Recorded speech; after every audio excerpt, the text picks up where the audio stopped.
Halo semuanya, hari ini kita lanjut lagi ya, yaitu tentang asam nukleat. Oke, teman-teman pasti pernah dengar dong yang namanya asam nukleat ya. Apalagi kalau teman-teman semuanya udah belajar nih di biologi, ya kan apa aja? Ah, pinter.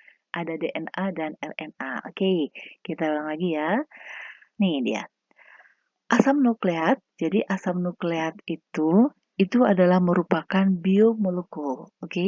Jadi kenapa dia disebut biomolekul? Otomatis karena terdapat dalam tubuh ya, bio, ya kan? Sedangkan molekul itu karena dia merupakan suatu gugusan molekul, tapi dia besar gitu yang terdapat di dalam tubuh kita, oke? Di mana asam nukleat ini, dia itu memiliki peranan yang sangat penting, yaitu dalam penurunan sifat-sifat genetik, oke? Jadi yang mendasari atau siapa yang bertugas untuk penurunan sifat-sifat genetik misalnya nih dari ayah memiliki sifat yang sama misalnya ada sifat genetiknya yaitu kepada anak-anaknya gitu terus yang ini supaya dapat mengidentifikasi ini benar nggak anak ini papanya atau mamanya ini gitu itu adalah salah satu atau merupakan fungsi penting dari yang namanya asam nukleat. Oke, jadi selain dia merupakan memiliki peranan penting untuk penurunan sifat-sifat genetik, asam nukleat ini juga memiliki peranannya yaitu untuk mensintesis protein. Oke, jadi yang gunanya untuk mensintesis protein yang ada dalam tubuh kita, teman-teman kita udah belajar ya, yang protein. Jadi protein itu gunanya sangat banyak di dalam tubuh kita, oke, dan yang mensintesisnya atau yang membuatnya itu adalah asam nukleat di dalam tubuh kita. Oke, jadi asam nukleat ini jenisnya ada dua ya. Oke, jenisnya ada dua. Yang pertama adalah asam deoksiribonukleat. Oke, atau ini sering kita dengar namanya apa? Ah, pintar. Namanya adalah DNA atau deoksiribonukleik acid. Oke, itu yang pertama. Di mana DNA ini kalau di dalam sel, oke, jadi asam nukleat ini berada di dalam sel ya. Jadi DNA ini dia tepatnya di dalam inti sel. Oke, dia berada di dalam inti sel dan lebih tepatnya lagi dia berada di dalam kromosomnya. Oke, jadi DNA itu dia berada di dalam inti selnya yaitu di dalam kromosomnya. Oke, itu yang pertama. Sedangkan kalau yang kedua adalah asam ribonukleat. Oke, asam ribonukleat ini kita sering dengar namanya apa? Ah, pinter yaitu namanya adalah RNA. Oke, jadi kalau DNA itu letaknya di dalam inti sel, sekarang RNA itu letaknya berada di luar sel atau di dalam sitoplasma. Oke, ingat ya. Jadi DNA itu berada di dalam inti sel, yaitu di kromosomnya, sedangkan kalau RNA itu berada di luar. Jadi di luar inti selnya, atau dia sering disebutnya itu lebih tepatnya dia di dalam sitoplasmanya. Oke? Hmm. Terus selanjutnya yaitu struktur dari asam nukleat ini. Jadi asam nukleat ini itu tadi kan asam nukleat itu ada dua ya, yaitu DNA dan RNA. Jadi kalau kita lihat dari bentuk atau dari ukuran molekulnya, bahwa DNA itu dia lebih besar ukurannya daripada molekul RNA. Oke ya. Terus asam nukleat ini itu merupakan polimer. Oke, jadi dia merupakan polimer di mana teman-teman tahu nggak monomernya apa? Ah, pintar. Monomernya itu adalah nukleotida. Oke, jadi asam nukleat itu merupakan polimer di mana asam aminonya, di mana monomernya itu adalah nukleotida. Oke ya, jadi polimer nukleotidanya adalah sebagai monomernya. Oke, di mana suatu monomer ini, yaitu nukleotida ini, itu terdiri dari atas 3 jenis molekulnya. Oke, jadi ingat nih, monomer aja nih udah 3 ya penyusunnya. Apalagi di dalam bentuk polimer, berarti udah lebih banyak lagi dong, ya kan? Oke, jadi ketiga penyusun nukleotida ini, yang pertama adalah gugus namanya pentosa. Oke, teman-teman masih ingat kan pentosa itu apa? Oke, jadi pentosa di sini ini adalah gulanya dan dia ada dua. Oke, yang pertama yaitu ribosa dan deoksiribosa. Oke, jadi suatu nukleotida itu dia memiliki satu pentosa. Oke, jadi satu pentosa yaitu bisa ribosa atau deoksiribosa. Tergantung nanti nukleotidanya itu dia menyusun molekul apa, apakah membentuk DNA atau RNA, begitu. Oke, jadi kalau dia membentuk DNA, dia akan gulanya itu adalah deoksiribosa. Sedangkan kalau dia membentuk RNA, nanti pentosanya itu adalah ribosa. Oke. Terus yang menyusun keduanya adalah asam fosfat. Oke, jadi asam fosfat ini terdapat di dalam nukleotida. Jadi suatu nukleotida kalau tidak memiliki asam fosfat, ini disebut namanya adalah nukleosida. Oke, jadi teman-teman ingat istilah ini. Oke, jadi nukleotida yang tidak memiliki asam fosfat namanya nukleosida. Oke, sekarang penyusun yang ketiga dari nukleotida adalah basa nitrogen. Oke, jadi basa nitrogen ini dia jenisnya ada dua. Oke, yang pertama disebut dengan basa purin. Oke, jadi basa purin ini digolongkan lagi ada dua jenisnya. Jadi yang tergolong ke dalam basa purin adalah adenin dan guanin. Oke, biasanya sih kalau dalam pelajaran biologi nanti dalam sintesis protein ini nanti disimbolin ya. Jadi kalau dia basa purinnya adenin itu disimbolinnya dengan huruf A. Oke, tapi dia menggunakan hurufnya kapital ya, yaitu adenin itu disimbolkan dengan A, sedangkan guanin itu nanti disimbolkan dengan G. Oke, jadi teman-teman harus ingat basa purinnya itu ada dua, yaitu adenin dan guanin. Oke, sedangkan basanya yang ke selanjutnya adalah basa pirimidin. Oke, jadi kalau basa purinnya itu ada dua, yaitu adenin dan guanin, sedangkan basa pirimidinnya itu ada tiga. Oke, yaitu yang pertama timin. Timin ini nanti simbolnya T besar, T kapital ya. Terus sitosin, kalau sitosin ini dia bukan S, tapi dia pakai C. Oke, simbolnya C. Dan selanjutnya adalah urasil. Ini simbolnya adalah U. Oke, jadi ini adalah struktur yang menyusun asam nukleat, yaitu baik dia DNA atau DRA. Jadi nanti tergantung ya, apakah nanti membentuk DNA atau RNA. Pokoknya yang namanya asam nukleat itu terdiri dari yang namanya monomer. Oke, monomernya itu adalah nukleotida. Dan nukleotida ini itu terdiri dari tiga. Oke, ada tiga yang menyusunnya, tiga molekul penyusunnya. Molekul sederhananya yaitu pentosa. Oke, terserah nanti atau tergantung nanti dia bentuk DNA atau RNA, yaitu ribosa dan deoksiribosa. Yang kedua adalah molekul fosfat, yang ketiga adalah basa nitrogennya. Oke, nih ini dia gambar dari basa purmodinya, maksudnya strukturnya. Oke, jadi ini adalah struktur dari adenin. Oke, teman-teman perhatiin ya, ini adalah struktur dari adenin. Sedangkan kalau ini adalah struktur dari guanin ya. Oke, selanjutnya basa pirimidin. Kalau basa pirimidin tadi ada tiga ya. Oke, ini adalah timinnya. Oke, sedangkan ini adalah sitosinnya. Dan ini adalah apa yang terakhir? Pinter, urasil. Oke. Sekarang kita lanjutkan nih.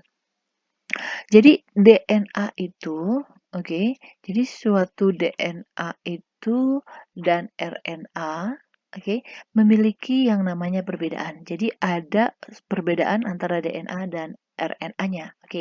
Jadi perbedaannya itu ada dua, yaitu terdapat pada pentosanya atau gulanya, dan juga perbedaan yang kedua adalah pada basanya. Basa nitrogennya. Jadi perbedaan antara DNA dan RNA-nya ini salah satunya ya. Maksudnya masih banyak lagi perbedaan yang lain. Yaitu kalau dilihat dari strukturnya, yaitu dari segi pentosanya dan juga basa nitrogennya. Kalau dia DNA, tadi udah kita bahas sekilas ya, bahwa pentosanya adalah deoksiribosa. Sedangkan kalau RNA itu pentosanya adalah ribosa. Ingat, lihat aja nih huruf depannya ya. Jadi kalau DNA D berarti dia deoksiribosa. Sedangkan kalau RNA berarti adalah R ribosa. Sedangkan kalau kita lihat dari basa nitrogennya yang membedakannya nih, teman-teman lihat ya. Jadi kalau DNA itu basanya terdiri dari adenin dan guanin. Ini adalah basa purinnya. Jadi basa purinnya adenin dan guanin. Sedangkan basa pirimidin yang terdapat pada DNA itu ada timin dan sitosin. Jadi timin dan sitosin itu adalah basa pirimidin yang terdapat pada DNA. Sedangkan kalau pada RNA, basa purinnya tetap ya, ada adenin dan guanin. Sedangkan basa pirimidinnya yaitu ada urasil dan sitosin. Oke, kalau kita lihat nih, yang membedakannya apa? Oke, ini dia. Jadi yang membedakannya adalah timin dan urasil. Kalau pada DNA dia memiliki timin, sedangkan kalau pada RNA ini adalah urasil. Oke, ini teman-teman perlu ketahui, apalagi nanti untuk belajar biologi di kelas 3 itu dalam sintesis protein, teman-teman harus tahu pasangannya. Jadi adenin itu dengan guanin, oke, timin itu dia dengan urasil, oh sorry, A itu dengan T, G dengan C, gitu. Jadi ada pasangannya, kayak gitu. Oke, oke, ini dia. Terus DNA sama RNA ini kan tadi terbentuk dari nukleotida ya. Oke, terbentuk dari nukleotidanya yaitu ada basa nitrogen dan fosfatnya, gitu ya tadi ya. Sama satu lagi tadi adalah pentosanya. Oke, jadi dalam nukleotida basa nitrogen dan asam fosfat ini dia terikat pada gula pentosanya. Oke, jadi tadi 3 penyusunnya ya. Jadi basa nitrogennya dan asam fosfatnya itu dia terikat kepada gula pentosanya, oke? Yaitu dengan basa nitrogennya itu berada pada C pertama pada gula pentosa. Oke, sedangkan asam fosfatnya itu berada pada C kelima pada gula pentosanya. Oke, jadi basa nitrogen dan asam fosfat ini itu terikat di dalam gula pentosa ya, di mana pada C gula pentosa ini terdapat basa nitrogennya, sedangkan pada C yang kelima pada gula pentosa itu terdapat asam fosfat. Oke, nih strukturnya seperti ini. Ini adalah yang kalau ini teman-teman perhatiin ya, kalau di sini ada OH-nya, ini adalah ribonukleotida. Ini nanti akan membentuk RNA. Oke, jadi ini adalah C yang pertama. Nah, di C yang pertama ini nanti terikat basanya. Oke, nanti tergantung dia apakah dia mengikat timin, adenin, guanin, kayak gitu. Sedangkan kalau pada atom C-nya yang kelima, ini ya yang kelima, dia mengandung fosfat. Ini adalah molekul fosfatnya. Oke, sedangkan gula pentosanya itu sendiri adalah ini. Oke, ingat ya, pentosa, penta itu adalah 5. Makanya atom C-nya adalah 5 nih. Oke, 1, 2, 3, 4, 5. Oke, sekali lagi ya. Pada C yang pertama itu terikat basa, sedangkan pada C yang kelima itu terdapat molekul fosfat. Oke, ini kalau dia bentuknya adalah ribonukleotida, membentuk RNA. Sedangkan kalau dia deoksiribonukleotidanya yang akan membentuk DNA, berarti ini nukleotidanya ya. Oke, ini C yang pertama, basa. C yang kelimanya adalah fosfat. Oke, yang membedakan gula pentosanya ini. Coba lihat deh C yang kedua. Di sini pada bagian bawahnya dia mengikat OH, atasnya dia mengikat H.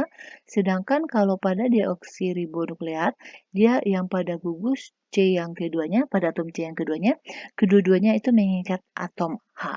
Oke, yang membedakan gula pentosanya itu cuma itu aja dari segi strukturnya ya. Oke, lanjut lagi nih. Jadi nukleotida dengan nukleotida. Jadi kalau misalnya ada dua nukleotida, ini saling berikatan, oke, dia itu akan berikatan melalui gugus fosfatnya. Oke, jadi satu nukleotida dengan nukleotida yang lain itu bergabung yaitu dengan atau melalui gugus fosfatnya, yaitu dengan cara melepaskan yang namanya molekul air. Oke, ingat ya. Jadi suatu nukleotida dengan nukleotida lain jika mereka bergabung untuk membentuknya nanti yang namanya asam nukleat, itu terikatnya yaitu melalui gugus fosfatnya. Oke, jadi melalui gugus fosfatnya yaitu dengan cara melepaskan molekul air. Oke, terus nih, jika nukleotida ini tadi kan di nukleotida ya, karena ada dua. Jadi dia masih bisa berikatan dengan nukleotida yang lain. Jika dia berikatan dengan nukleotida yang lain, berarti akan membentuk polimer dong, ya kan? Dan ini nanti polimernya itu yang terbentuk adalah polimer rantai lurus. Oke, terus nih, jadi kalau molekul DNA itu sendiri, itu terdiri dari dua rantai polimernya. Oke, terdiri dari dua rantai polimer. Kalau dia DNA, Oke, jadi nukleotida itu membentuk nih satu, ya kan, satu rantai polimer. Terus ada satu rantai polimer lagi. Jadi kedua rantai polimer ini yang nanti akan melengkung membentuk yang namanya double helix atau helix ganda. Oke, itu adalah DNA-nya. Makanya kenapa DNA itu dia ukurannya lebih besar daripada RNA. Oke. Terus, jadi kenapa nih bisa terbentuk nih double helix-nya gitu ya. Jadi terbentuknya double helix pada DNA ini itu dikukuhkan atau terbentuk dari yang namanya ikatan hidrogen. Oke, teman-teman masih ingat kan ikatan hidrogen itu terbentuk antara unsur apa dengan unsur apa? Oke, jadi terbentuk antara unsur atom H dengan unsur lain yang berada dalam molekul yang lain ya. Jadi satu molekul dengan molekul yang lain. Misal nih, di molekul yang pertama ada H-nya, berarti di molekul yang keduanya harus ada atom, yaitu kalau nggak N, O sama F. Oke, jadi ikatan hidrogen yang terbentuk di dalam DNA ini yaitu terbentuk dari ini dia, yaitu antara timin dan adenin. Oke, ini tadi pasangannya tadi. Jadi adenin itu berpasangan dengan timin. Jadi ikatan hidrogen tadi ini berarti timin dari rantai yang satu dengan adenin dengan rantai yang lain gitu loh. Jadi ada dua rantai yang berikatan. Oke, jadi timin dan adenin ini membentuk ikatan hidrogen bukan dalam satu rantai polimer ya, tetapi dua. Ingat tadi DNA itu berarti dua rantai ya. Berarti misalnya dalam satu rantai pertama ada timin, berarti di rantai keduanya ada adenin. Jika terdapat ini, maka ini akan terbentuk ikatan hidrogen. Oke.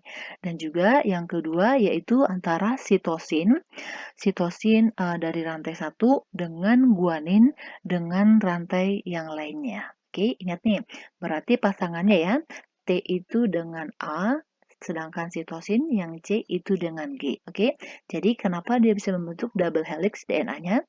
Itu karena ada ikatan hidrogen, yaitu antara pasangan yang ini ya, timin dengan adenin, sitosin, dan guanin. Ingat nih, ini antara satu rantai dengan rantai yang lainnya. Oke. Next lagi. Oke, ini dia gambarnya. Ini adalah ini adalah bukan gugus fungsi, ini adalah struktur dari timin yang tadi ya. Sedangkan ini adalah adeninnya. Teman-teman kalau perhatikan ini oksigen dari timin itu berikatan nitrogen nih yang putus-putus dengan hidrogen dari adenin, ya kan?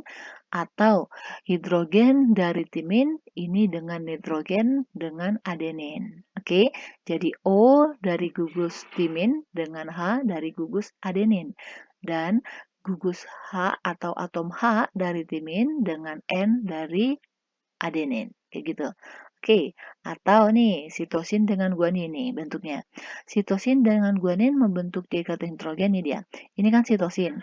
Jadi unsur nitrogennya ini dari sitosin itu berikatan nitrogen dengan atom H dari guaninnya atau oksigen dari sitosin dengan hidrogen dari guaninnya. Kayak gitu. Oke, itu adalah ikatan hidrogennya. Oke ya.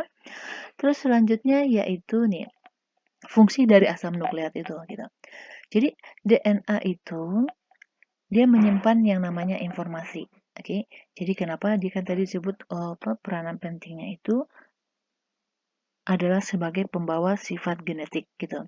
Jadi DNA itu dia menyimpan yang namanya informasi atau kode yaitu tentang jenis protein yang harus dibentuk gitu. Jadi DNA ini yang menyimpan informasinya atau kodenya yaitu untuk membentuk suatu jenis protein yang harus dibentuk oleh suatu sel gitu. Jadi informasi genetik ini itu adalah kaitan antara urutan-urutan yaitu basa nitrogen di dalam DNA atau urutan asam amino di dalam proteinnya. Oke, dan urutan-urutan basa nitrogen di dalam DNA yang ini, urutan basa-basa nitrogennya yang terdapat dalam DNA ini, itu yang nanti yang akan menentukan urutan asam-asam amino dalam proteinnya. Oke, jadi nanti akan terbentuk yaitu suatu struktur kode genetik. Oke, jadi struktur kode genetik ini itu yang disebut namanya dengan kodon. Oke, pasti teman-teman pernah dengar nih yang namanya kodon, ya kan? Jadi Codon ini itu merupakan rangkaian 3 nukleotida. Oke, jadi ada 3 rangkaian nukleotidanya ini dalam urutan yang khas gitu. Yang biasanya dinyatakan dengan basa nitrogennya gitu. Jadi setiap satu codon itu dia akan menentukan satu asam amino. Oke, menentukan satu asam amino yang dimana satu asam amino ini nanti itu yang akan digunakan untuk membentuk yang namanya atau untuk sintesis proteinnya. Oke, jadi codon ini itu nanti akan menentukan satu asam amino yaitu untuk mensintesis proteinnya. Oke, di mana nih contohnya gini? Contohnya itu suatu codon dia terdiri dari suatu rangkaian yaitu AGC. Oke, AGC ini berarti dia terdiri dari A-nya adenin, G-nya itu adalah guanin, sedangkan C-nya itu adalah sitosin, gitu kan? Oke, dan kalau kita tahu nih, berarti kalau dia susunannya adalah ada kodenya itu ya. Tadi kan kode genetiknya itu ada misalnya nih, ada adenin yaitu ada A, terus ada guanin yaitu berarti dia G, dan juga ada C gitu. Ada C yaitu berarti dia adalah sitosinnya, ya kan? Jadi dengan kode genetik yang AGC ini itu adalah asam aminonya atau kode genetik dari seren. Oke, makanya nih tadi kan katanya bahwa fungsinya asam nukleat itu salah satunya adalah untuk sintesis protein. Nah, ini dia buktinya. Jadi kode-kode yang dibentuknya itu adalah kode dari asam aminonya. Oke, dan nih jadi suatu rangkaian nukleotida, oke, jadi rangkaian nukleotida yang terdapat dalam DNA itu akan membentuk atau menentukan satu jenis protein AT yang disebut namanya adalah dengan gen. Jadi ingat ya, rangkaian nukleotida yang terdapat dalam DNA ini, oke, ini yang akan menentukan satu jenis proteinnya yang disebut dengan gen, oke, di mana setiap satu gen, oke, itu terdiri dari nih 333 nukleotida. Bayangin loh. Oke, jadi suatu gen itu dia terdiri dari 333 nukleotida atau sama aja dengan 111 kodon. Kenapa nih? Teman-teman nih. Jadi suatu kodon itu dia terdiri dari 3 rangkaian nukleotida. Oke, berarti kalau dia gennya itu terdiri dari 333 nukleotida, berarti kodonnya 111 dong, ya kan? Jadi ini yang akan menentukan proteinnya, gitu. Menentukan proteinnya, berarti kalau dalam kondisi seperti ini, nanti asam aminonya itu ada 111 asam amino, kayak gitu. Oke, nih. Terus ini dia tadi fungsi nukleatnya ya, yang struktur dari asam nukleatnya. Oke, ini dia C yang kelima tadi mengikat fosfat nih. Ini berarti yang bahasanya tadi ya pada C yang pertama nih. Ini tadi, ini kan satu nukleotida. Ini satu nukleotida, oke? Jadi masing-masing nukleotidanya ini kalau misalnya mereka berikatan, itu dia berikatan melalui fosfatnya. Yang ini dia. Oke, masih ingat kan? Oke, next lagi. Lanjut lagi nih. Terus bagaimana dong penurunan sifat genetik itu gitu ya? Oke, jadi gini. Jadi DNA itu dia kan terdapat tadi dalam struktur sel ya, yang disebut yang namanya dengan kromosom. Oke. Jadi sebelum suatu sel itu dia membelah, oke, jadi terlebih dahulu itu dibuat suatu set kromosom atau disebut dengan set DNA-nya.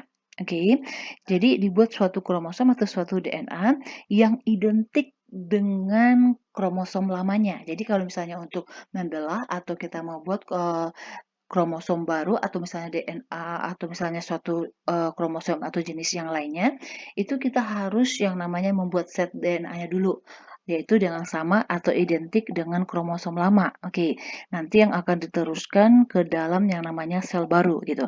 Jadi oleh karena itu, jadi sel baru yang akan terbentuk tadi atau yang memiliki informasi genetik itu identik dengan yang lama. Karena kenapa? Karena tadi kan yang pertama dia udah di set nih, maksudnya udah dibuat yang porsi lamanya gitu. Jadi dikirimkan ke dalam sel baru gitu. Sehingga nanti yang terbentuk itu dia memiliki yang identik. Oke, tapi terkadang nih, terkadang ada suatu masalah, jadi kromosom baru yang terbentuk itu dia nggak sama, nggak identik dengan yang lamanya. Oke, kadang ada terjadi kekeliruannya. Oke, ini yang akan mengakibatkan terjadinya perubahan sifat genetik. Ini sih banyak ya, banyak yang namanya terjadi perubahan ini, dan ini yang disebut dengan namanya mutasi. Oke, teman-teman pasti tahu nih, nanti kalau misalnya mutasi ini banyak ya, yang misalnya kalau disebut dengan perbedaan perubahan sifat genetiknya itu atau ada kelainan, itu yang mengakibatkan ada beberapa kekeliruan. Maksudnya gini, misal ya, Eee, pada umumnya kan manusia memiliki 5 jari, terus ada yang memiliki lebih, itu yang namanya polidaktil, kayak gitu. Itu berarti ada perbedaan atau ada kekeliruan di dalam membacanya, dalam sintesisnya. Oke, jadi ini yang disebut dengan mutasi. Sedangkan RNA itu sendiri, itu gunanya adalah untuk sintesis protein. Oke, jadi yang untuk memberikan informasi genetiknya itu adalah DNA, sedangkan sintesis proteinnya itu adalah RNA. Jadi mereka bekerja sama, oke? Jadi demikian dulu untuk pembahasan asam nukleat ini. Semoga ini bermanfaat buat teman-teman. Dan lebih lanjutnya lagi nanti teman-teman akan belajarnya di biologi. Oke, kalau di kimianya sih kita belajarnya cuma sekelas ini aja. Jadi cuma untuk menentukan rumus kimianya ini apa, terus nanti terbentuknya gimana dan terdapatnya di mana gitu. Jadi kalau untuk sintesisnya, proteinnya gimana urutannya, itu teman-teman nanti akan belajar di biologi lebih lengkapnya. Oke? Demikian dulu dan jangan lupa nih teman-teman please subscribe ya dengan nama channelnya itu Lia NGL, dan jangan lupa juga nih di-share buat teman-teman yang lain, mana tahu mereka juga lagi membutuhkan. Oke? Dan kalau misalnya teman-teman butuh soal atau butuh latihan, teman-teman nih bisa kunjungin di website ini ya, yaitu Kimia Itu Gampang.